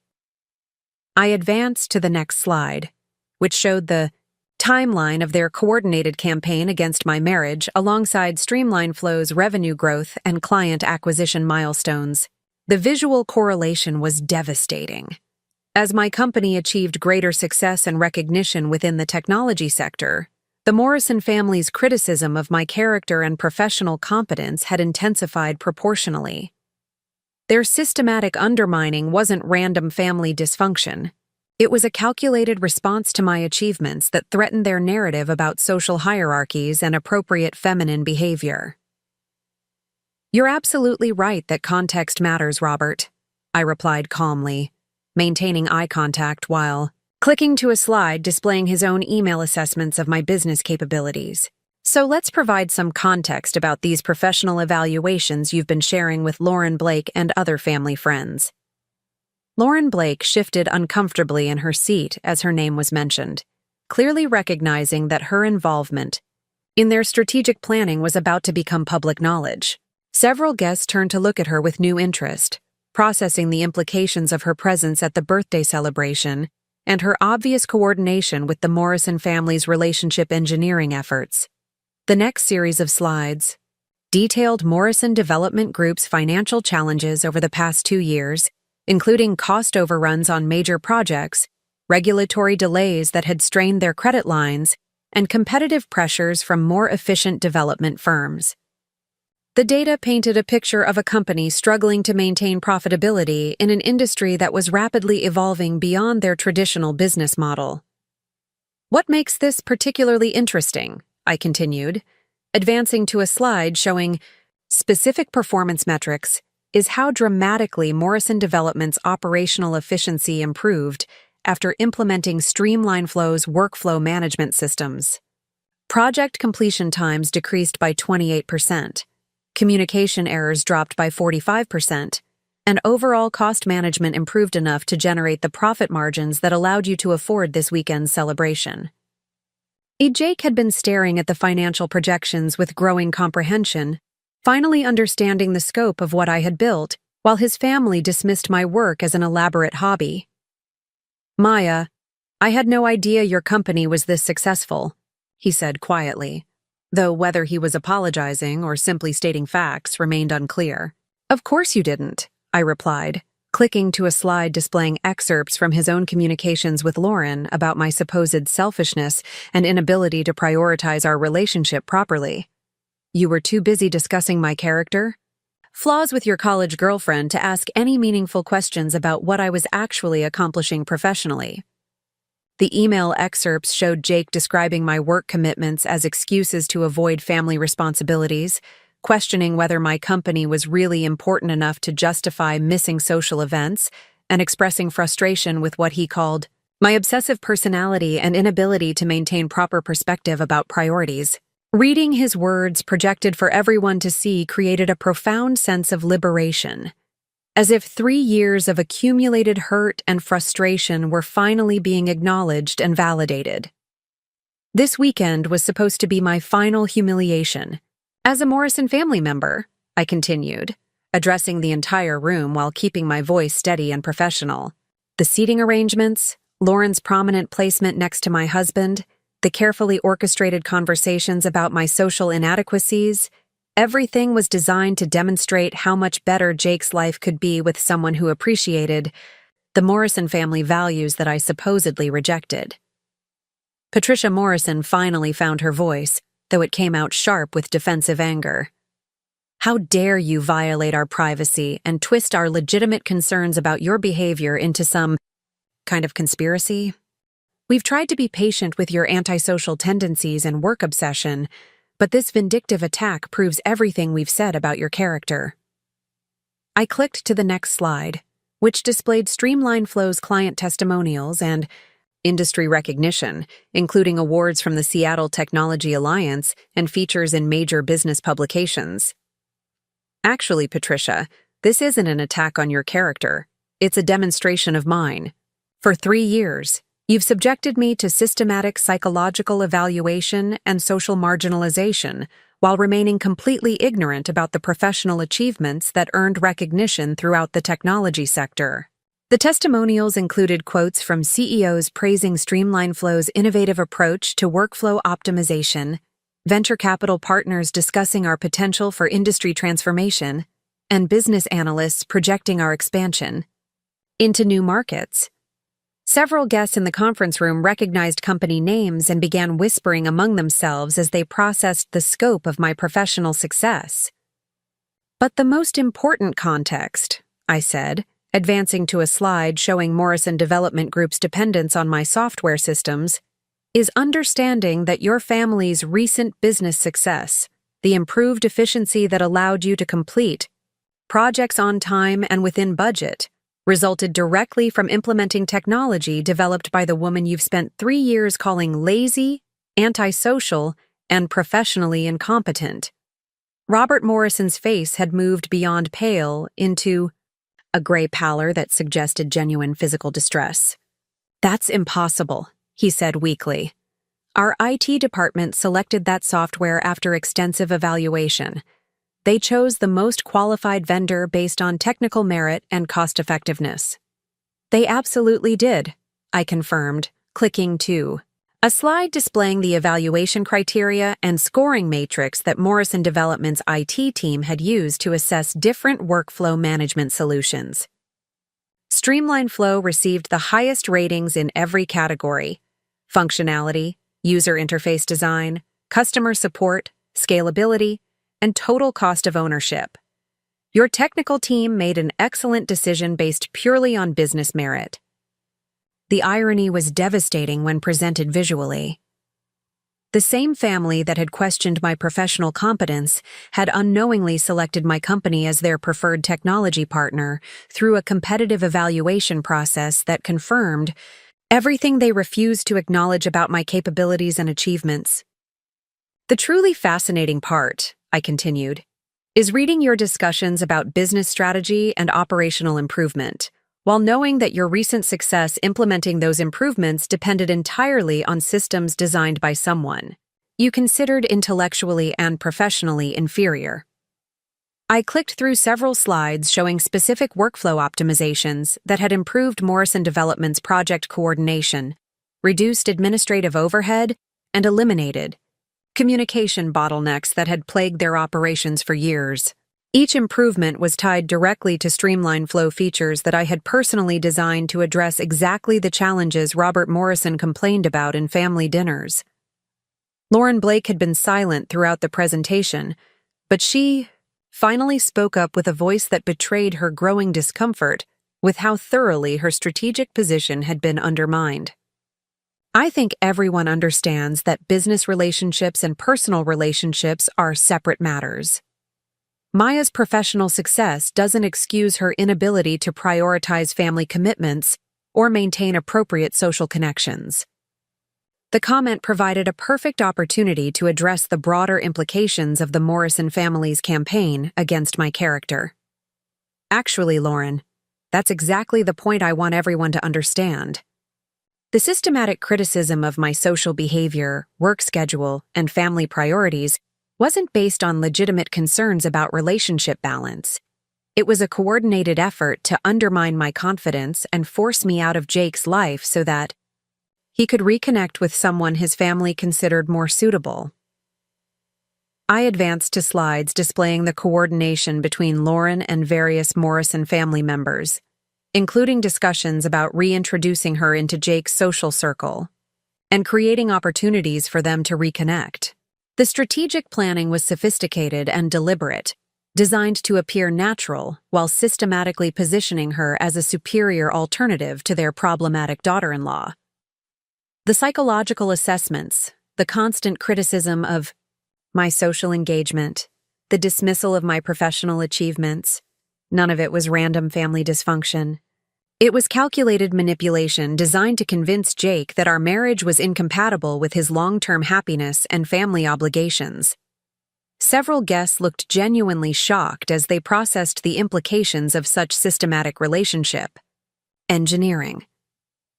The Morrison family's reputation for integrity and moral authority was crumbling in real time as evidence mounted that their treatment of me represented deliberate cruelty rather than legitimate family concerns.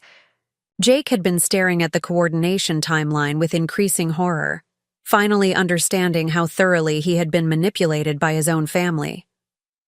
"Mom, is this true? Have you been planning to break up my marriage for 3 years?" Patricia.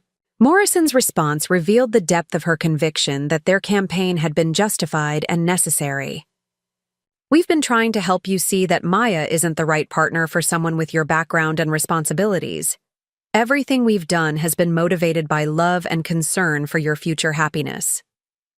By systematically destroying my wife's confidence and reputation? Jake asked, his voice rising with anger that seemed genuine for the first time all weekend. "By coordinating with Lauren to undermine my marriage while lying to me about your intentions?" The family dynamics were shifting rapidly as Jake began to understand the scope of their manipulation and his own unwitting participation in their campaign against me. But his anger felt too little and too late, especially given his own contributions to their systematic undermining of our relationship. "Actually, Jake," I said, clicking to slides displaying his own communications with Lauren about our marriage problems, "you weren't an unwitting victim of their manipulation. You were an active participant who shared intimate details about our relationship with another woman while discussing whether our marriage was worth preserving." The excerpts from Jake's emails were particularly damaging because they revealed his genuine frustration with my professional commitments and his growing attraction to Lauren's apparent understanding of Morrison family values. His messages weren't just complaints about scheduling conflicts. They were expressions of fundamental incompatibility with my career ambitions and personal priorities.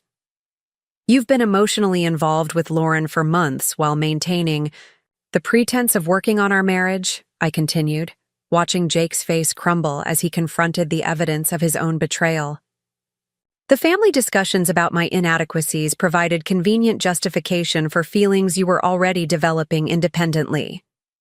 The revelation that Jake had been actively participating in undermining our marriage while maintaining emotional connections with another woman created a moment of absolute silence in the conference room. Even Patricia Morrison seemed stunned by the comprehensiveness of the evidence I had compiled about their coordinated campaign. Robert Chen, the wine distributor who had expressed interest in Streamline Flow's capabilities, was the first guest to speak up. Maya, I have to say that your company's achievements are genuinely impressive, and the efficiency improvements you've generated for Morrison Development suggest exactly the kind of innovative thinking that could benefit many businesses in our region. His comment broke the tension and opened the floodgates for other guests to express their reactions to what they had witnessed. Several business leaders in the room began discussing Streamline Flow's potential applications for their own companies, while others questioned how the Morrison family could have been so wrong about my professional capabilities and character. The shift in social dynamics was immediate and devastating for the Morrison family's carefully constructed reputation. Instead of the successful business leaders and moral authorities they had positioned themselves as, they were being revealed as manipulative and dishonest people who had systematically abused someone whose achievements exceeded their own. I think the most important lesson here, I said, advancing to my final slide, which displayed Streamline Flow's future expansion plans and projected growth, is understanding the difference between inherited privilege and earned achievement. The Morrison family has spent 3 years criticizing my work ethic, business competence, and social contributions while benefiting directly from innovations they were too arrogant to recognize or appreciate. The final slide showed revenue projections that would make Streamline Flow one of the Pacific Northwest's most successful enterprise software companies within 2 years, with international expansion plans that could potentially revolutionize workflow management across multiple industries. The scope of what I was building made Morrison Development Group's achievements look modest by comparison. I want to thank everyone for attending Patricia's birthday celebration, I concluded, shutting down the presentation and beginning to pack my materials.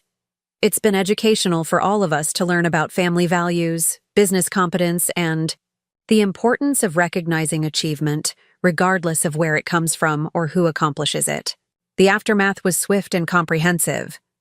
Several guests approached me immediately to exchange contact information and discuss potential business relationships, while others made pointed comments to the Morrison family about the need for better judgment regarding professional capabilities and character assessment. Lauren Blake left the conference room quickly without speaking to anyone, clearly recognizing that her strategic position had been completely undermined by revelations about the coordinated campaign. Jake followed me back to our suite, his face a mixture of shame and desperate confusion. Maya, I know how this looks, but you have to understand that I never intended for things to develop this way.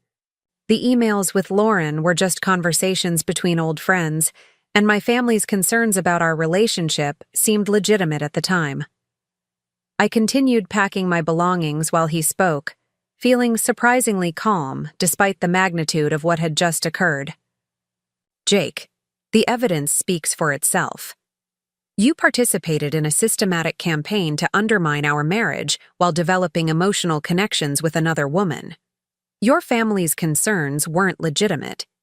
They were strategic manipulation, designed to achieve predetermined outcomes. But I love you, he said, though his voice lacked conviction even as he spoke the words. Everything I said in those emails was just frustration about our different priorities. I never wanted our marriage to end. I turned to face him directly, feeling genuinely sorry for someone who had been manipulated by his own family, but remained unable to accept responsibility for his choices. Jake, you love the idea of me, someone who would enhance your social position without challenging your assumptions about priorities and success. But you've never loved the actual person I am, or the work that defines who I've become. The conversation continued for another hour, but the fundamental incompatibilities that had always existed between us were now impossible to ignore or rationalize away. Jake wanted a wife who would support his advancement within established social hierarchies, while I needed a partner who could appreciate innovation and disruption of those same hierarchies. The Morrison family's campaign had simply accelerated the revelation of differences that would have eventually destroyed our marriage anyway. I left Napa Valley the next morning while the Morrison family was still dealing with the social fallout from the previous evening's revelations. Several guests had extended business invitations that could expand Streamline Flow into new market sectors, while others had expressed interest in investing in our upcoming expansion rounds. What was supposed to be my final humiliation as a Morrison family member had become a networking opportunity that could accelerate our company's growth by months.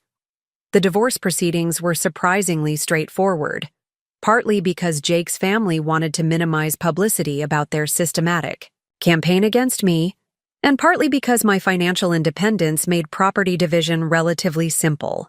I kept everything related to Streamline Flow while Jake retained his position within Morrison Development Group, though their business relationship would never be the same after learning about their dependence on my expertise. 6 months later, Streamline Flow completed our Series B funding round with Kleiner Perkins, leading a $28 million investment that valued our company at over $100 million. The funding announcement generated substantial coverage in technology publications and established us as one of the Pacific Northwest's most promising enterprise software companies. Several articles mentioned my background as a Seattle entrepreneur who had overcome initial skepticism to build innovative solutions for complex business challenges. Patricia Morrison's friends occasionally asked about my post-divorce activities, but she had little information to share beyond vague references to my continued involvement with technology work. The Morrison family had learned the cost of systematic dismissal and manipulation, but they seemed incapable of acknowledging the full scope of their misjudgment or the opportunities they had lost through their arrogance and prejudice. Lauren Blake and Jake announced their engagement 8 months after our divorce was finalized, with Patricia Morrison expressing delight about finally welcoming someone into the family who understood Morrison values and priorities. Their wedding was featured in Seattle social publications as a celebration of 2 prominent families joining their legacies, though observers noted that Morrison Development Group's business performance had declined since implementing new management systems to replace their previous workflow solutions. I attended a few social events where I encountered various Morrison family members, but our interactions were limited to polite pleasantries that carefully avoided any reference to the birthday weekend revelations or their subsequent consequences. They seemed genuinely unable to process what had occurred or acknowledge their role in creating the circumstances that led to such systematic exposure of their character and judgment. The most satisfying outcome was building Streamline Flow into exactly the kind of company I had envisioned when I first started developing workflow management solutions. Our team now includes over 120 employees across 4 offices, with client relationships spanning multiple industries and international markets. The recognition we've received for innovation and workplace culture has validated everything I believed about building technology companies that prioritize both technical excellence and social responsibility. Sometimes former colleagues or business associates ask about my experience with the Morrison family, curious about how such successful people could have been so wrong about my professional capabilities and potential. I usually explain that inherited privilege can create blind spots that prevent recognition of achievement when it doesn't conform to expected patterns or social categories. The Morrison family's expertise in real estate development didn't translate into understanding technology entrepreneurship, but their confidence in their own judgment prevented them from acknowledging what they didn't know. The broader lesson extends far beyond personal vindication or family dysfunction. Successful women in technology regularly face systematic dismissal of their achievements and questioning of their priorities when professional success conflicts with traditional expectations about feminine behavior and family obligations. The Morrison family's campaign against me reflected institutional biases that affect countless entrepreneurs who challenge established power structures or social hierarchies. Fighting back against their manipulation wasn't just about defending my reputation or exposing their hypocrisy, it was about refusing to accept narratives that define ambitious women as selfish, antisocial, or incompatible with family values. Every entrepreneur who has been told their work isn't real business. Every woman who has been criticized for prioritizing career development over social obligations. Every person who has been pathologized for refusing to conform to traditional expectations deserves to see these attitudes challenged and exposed. The technology sector has provided opportunities for demonstrating that success can be measured through innovation, impact, and value creation, rather than social conformity or inherited status. Building streamlined flow into a significant company, while maintaining integrity and treating employees with respect, has been more satisfying than any acceptance I might have gained by conforming to Morrison family expectations about appropriate feminine behavior.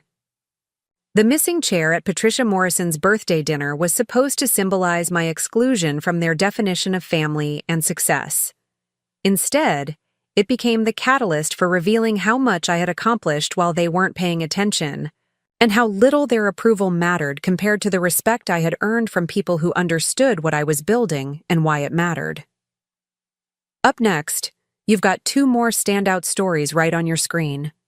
If this one hit the mark, you won't want to pass these up. Just click and check them out.